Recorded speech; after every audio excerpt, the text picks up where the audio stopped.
Hi everyone, I'm back with another video ukulele presentation.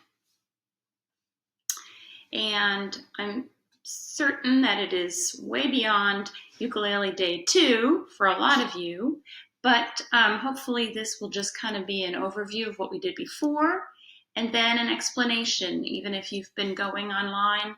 Hopefully you have and been looking up a lot of fun ukulele videos.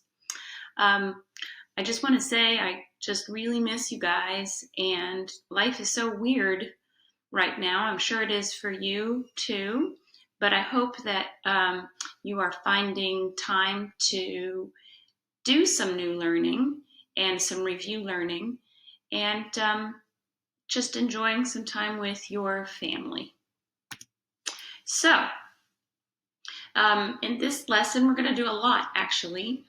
We are going to learn how to do a simple strum. We are going to understand the strings. That's confusing for a lot of students.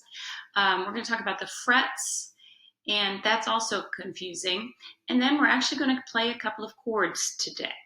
So if you are ready, before you do anything, you want to review what we learned in the last one. The last lesson, we learned all of the parts of the ukulele. We learned the basics about how to tune it. We learned how to hold the ukulele. And if any of these things are still confusing to you, please go back and look at that other video / PowerPoint that I made. And certainly you could get on YouTube and type in how to tune your ukulele or how to hold it, whatever, and you will find all kinds of information. So moving on, we're going to learn how to strum the ukulele, okay? To strum your ukulele, all you're going to do is take your thumb on your right hand, okay?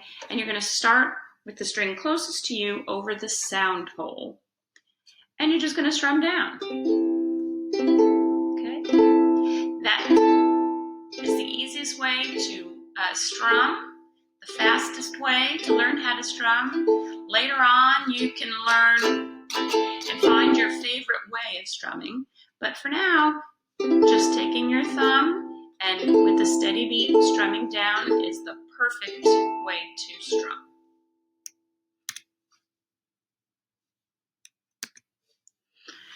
So, understanding your strings. Some students find it easier to look at their ukulele this way. I like to call it FaceTime. I actually stole that from another teacher, but and then some kids find it easier to just look down at their strings this way, okay? When we refer to the top string, okay, this is our A string, and it's this first string, and it's the one furthest from your face, the one closest to the floor, okay?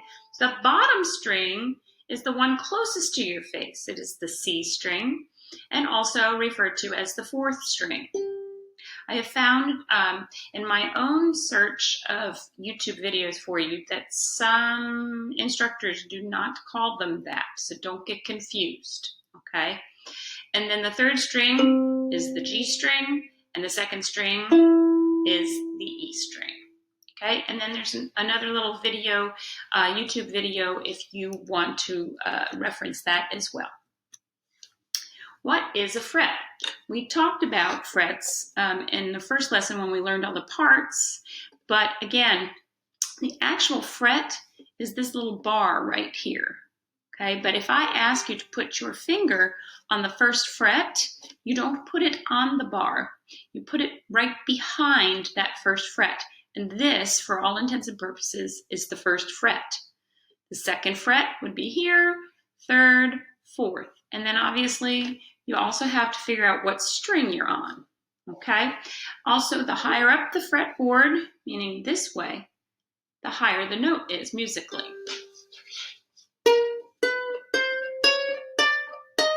I think you get the idea, okay? So you might want to find and say the numbers for all your frets at this point. So fret 1, fret 2, fret 3, just to get an idea when you're looking for these things where they are. And again, I'm going through really quickly, so feel free to stop this and take your time finding all these things, okay? A chord. We start with chords in ukulele and often guitar because they're the most satisfying quickly, particularly with the ukulele. So a chord is just basically two or more notes that sound together. If you're in chorus, when we have more than one part, soprano, alto, baritone, whatever, if they are singing three notes together, that's a three-note chord, okay? The first chord we're going to learn is the C chord. And to play a C chord, you have to know how to strum and understand the fretboard. So again, if this is confusing, go back and look at it. So, to play a C chord, with your ring finger of your left hand, you're going to find the first fret on the first string. Then I want you to slide it to the second fret, and then finally, you're going to find the third fret on that top of that first string, okay? You're going to press it down with your ring finger, and you're going to strum all four strings with your right thumb. You are now playing a C chord, okay? Again, I've put another link down here in the PowerPoint if you want to look at that. If you get this sound when you're playing, that just means you're not pushing down hard enough. When you first start learning, it's going to hurt your fingers a little bit. And I always say, no pain, no gain. So now that you've learned your C chord, which remember is on the third fret of that top string, okay? Now you're going to learn the A minor chord. And to do that, you're going to take your middle finger of your left hand on the second fret of the fourth string, the string that is closest to your face, okay? Press it down with your middle finger and strum all four strings with your right thumb.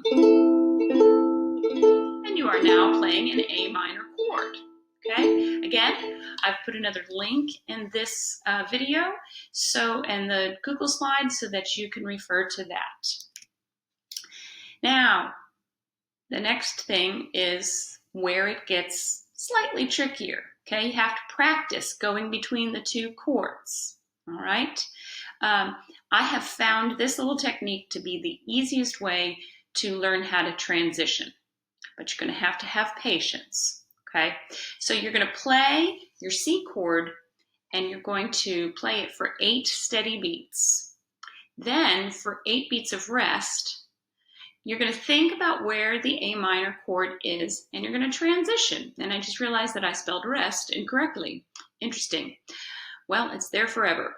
Now, you're going to play your A minor chord for 8 beats, and then on 8 beats of rest, also spelled incorrectly, you're going to go back to the C chord.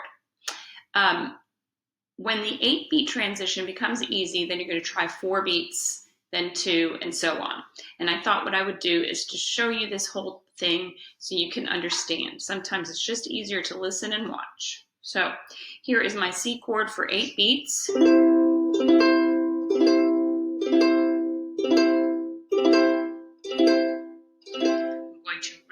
For 8 beats, or I think about where the A minor chord is. Now I play the A minor chord for 8.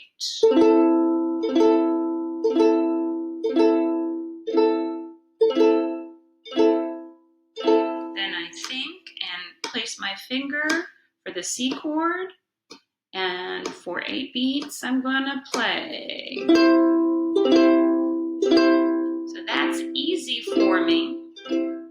So now I'm going to put 4 beats in between. Here's my A minor.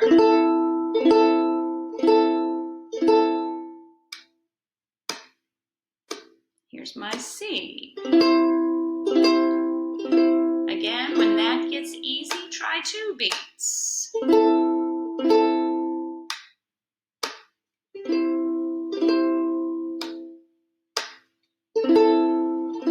And then 1 beat in between.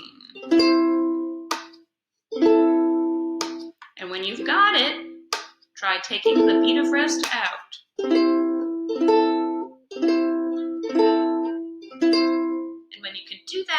You're ready to learn another chord. In the next lesson, I'm going to make sure my hair is brushed a little bit better. But before that, well, after that actually, we are also going to learn how to read a chord chart. And we'll practice our C and A minor chords again. And then I will teach you a couple of other chords.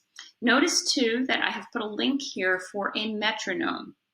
If you remember, a metronome helps you just keep the beat. And this is just an easy Google metronome. So you can either just click on the link, or if you just type in your Google search metronome, it will come up. A million will come up. But this is a very, very simple one. So I hope that you are all doing well and that you're healthy. And I will see you in the next lesson.